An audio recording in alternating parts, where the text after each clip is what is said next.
Hello YouTube world, my name is Hawigan Hordova. I am an immigrant, I guess that qualifies. I'm originally from Ethiopia. I was born and raised in Addis. And a little background about me, right? Before we get to the whole nadi gashi parts of me. I have a dad and a mom, obviously, but my mom died when I was 4. I know what you guys are thinking. It's not gonna be sob stories. It's not. But my mom died when I was 4, and basically my dad was the only parent figure I had, I guess. I mean, he was perfectly adequate at it. I think he's the best dad ever, but still. It's hard to be a girl and just have a dad, not a mom. You know what I mean? Like, what are you gonna ask your dad when you have your period? It's kind of weird. But hey, thank God I had my aunts with me. Like, they used to live with us and stuff. Like, if you know, Africans do live with their parents. And that's the background about me. But this whole channel, hopefully, is not about my life history. Well, it kind of is, but it's all about like self-love, right? It's like I always wondered what self-love was, as people put it multiple times. Like, hey, get your mani pedis, get a facial, or put a mask on when you feel bad. Never got that part. Although I do enjoy the occasional bath. So what is self-love? I have not had, well, that is a very interesting question. If anyone who's watching this, please let me know what you think self-love is down in the comments, please, because I am open to all sorts of self-love, because I feel like we all have our own thing. And for the longest time, I thought self-love was pleasing people. Like, I started out as pleasing my dad by getting good grades, like especially the science parts, and going to school, like medical school, and being someone that my dad is proud of. I think that would be the ideal self-love that I thought it was, and that got me into a lot of stuffs. I mean, we're gonna talk about that later on, but this video is not about that. But I recently embarked on this journey of self-discovery. It's kind of been tough. I mean, I am 25 years old, and I basically know so little about me. Like, I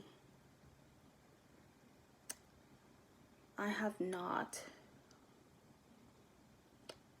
been the kindest to myself. I mean, I've always been super critical about myself, especially when I feel bad and when I don't do good school.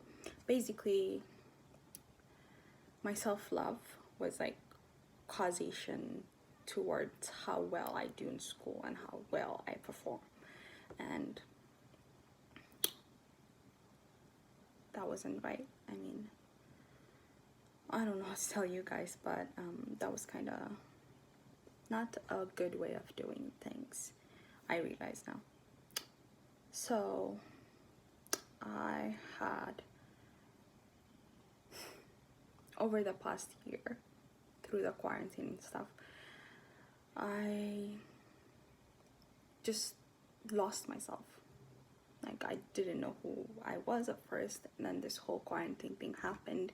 I didn't have people to interact with, and it was just like constantly me, and I didn't know what to tell myself. Like, so what I did was I ate my feelings. I tend to be an emotional eater. I still am, but I am trying to I guess solve that. And as you guessed, eating emotionally would lead to being overweight. And then I had some self-image issues. Like, I hated myself. It's like the person that I used to be and the person I am now were completely different people. And I was like, oh my god, it's like, who is this person that I'm looking at in the mirror? Like, it's not me. It's literally not me. And I didn't even realize that until, like, you know, when you were in quarantine, I keep wearing like this comfortable clothes that fit like this, for example. It's like flowy, and I don't see, like, you know, like all my body and stuff, which is no shame. Like, don't get me wrong, it's perfectly fine to love your body in every shapes and sizes. I am not saying that that's not comfortable, that's not good. But for me, the person that I was seeing was not matching up the person I am in my head. So what I did was, instead of fixing it, I ate more because I just didn't like myself. I ate more. And then the more I feel guilty, I ate more. And the more I feel guilty, I used to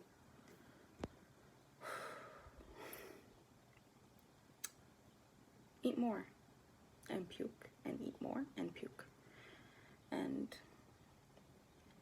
I had a serious issue with my self-esteem. It's like, I just felt like I just didn't want anybody to know. I mean, like, I felt like everybody's gonna think I'm like disgusting because I felt like I was disgusting to myself.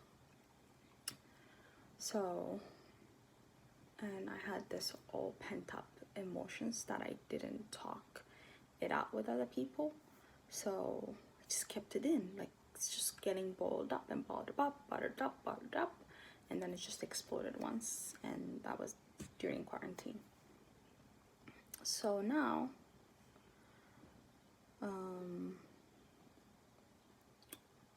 and not only that, I also felt like a failure as a person. Like, I failed to succeed. I feel like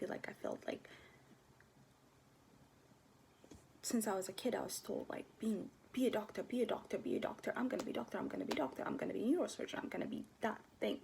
And that was something I had in my head. And what I am now didn't match up. So I had a mental breakdown. I was seriously depressed. I didn't want to get out of bed. I didn't want to do anything, exercise or like meditate or all the good stuff that people do, like, to help them, like, to help you feel better. And the more I had bad days, instead of like letting myself have those bad days and try to see what was wrong, I kept beating myself on, like, oh, Howie, you're worthless, you're nobody, like, nobody cares about you, nobody wants you because you are not that person that you ought to be. And that was very, very detrimental for my mental health and also my physical health. And yeah, but now let's circle back now before it's too sappy and sad. Now I am trying to practice self-love. I exercise. So this is what I did.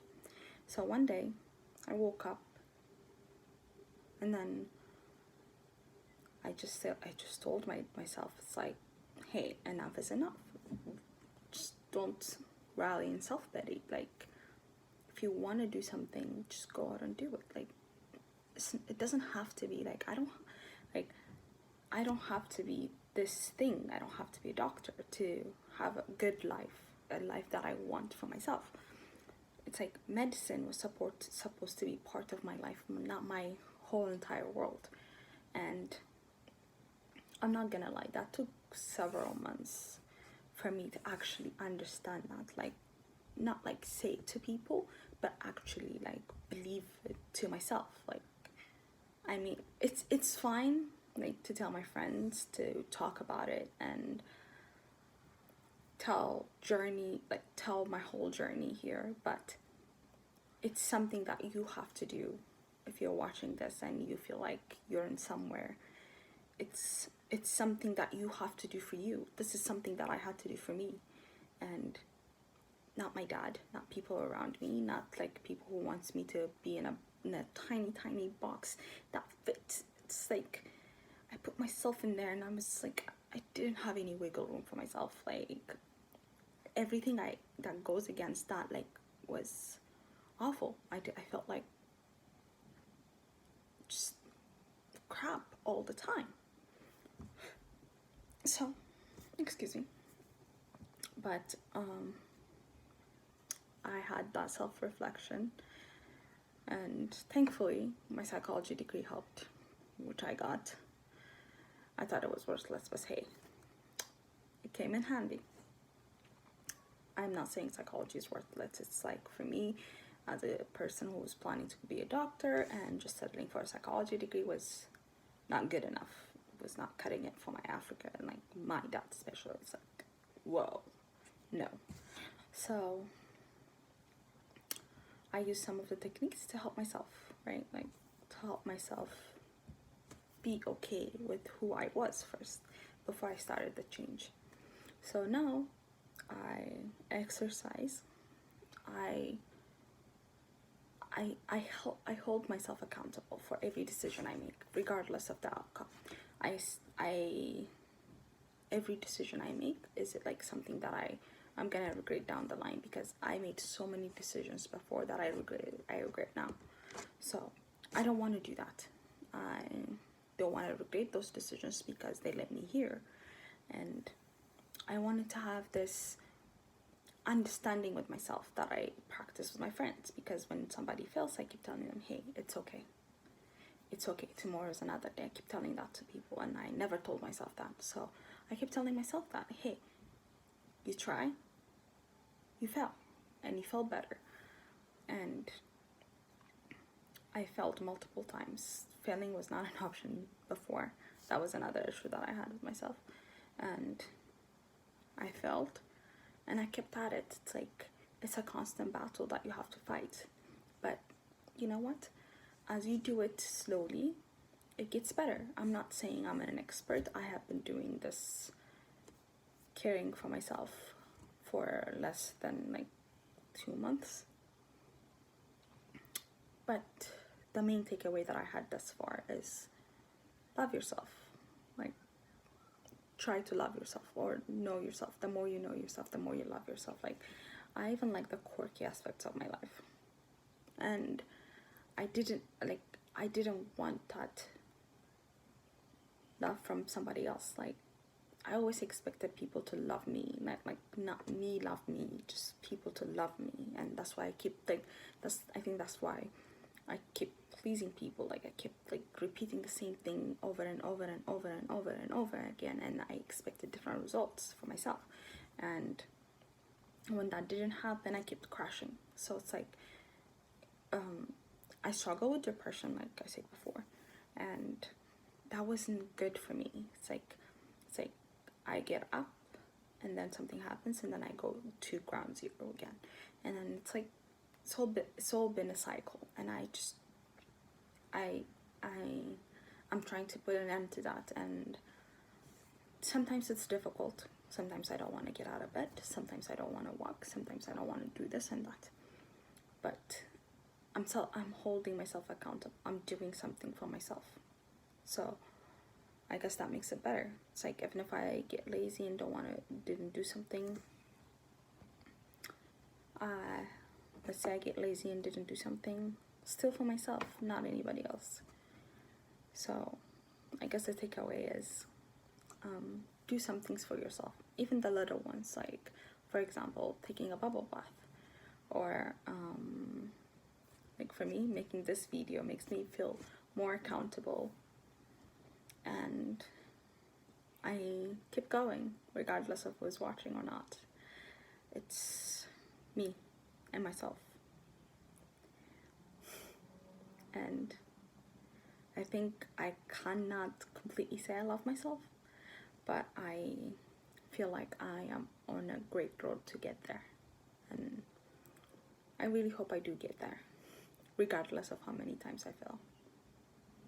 Thank you guys for watching, and if you have any comments, or if you guys had the same journey that I did or something like it, please leave a comment below and subscribe and hit the like button. Thank you guys.